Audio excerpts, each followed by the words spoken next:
Јас очекувам да имаме успешна сезона 2021.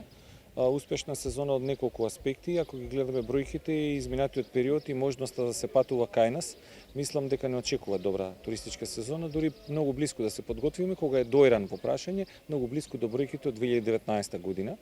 Она на што ќе порачаме заеднички да го градиме туристичкиот сектор во Дојран и многу пати сум спомнал дека 2020 година беше година која ги зачувавме сите работни места во туризмот, секако во нашата, во македонската економија.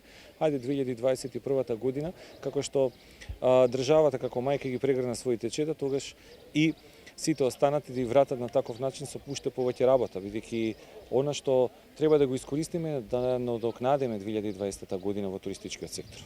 За кревкиот туристички сектор кој што треба да се закрепне од самата пандемија, мислам дека ќе бидат добре дојдени. Веќе на пат кон Дојран видовме и доста автомобили од Србија кои што транзитираат по патниот правец С75. Се надевам дека денеска и во текот на денот ќе ги видам повеќе во рестораните, и исто така со голем број на ноќевања во Дојран 2021. Тоа е на тоа што ќе говориме, колку нови атракции има и што има да понуди туристичкиот сектор и воопшто Дојран за престојната сезона. Мислам дека има што, мислам дека знае и верувам во туристичкиот сектор, секако во општината и во градоначалникот, дека и оваа година, кога е летниот одмор, но и кратките одмори на домашните туристи, треба да ги искористиме токму на југот од нашата земја, токму во Дојран.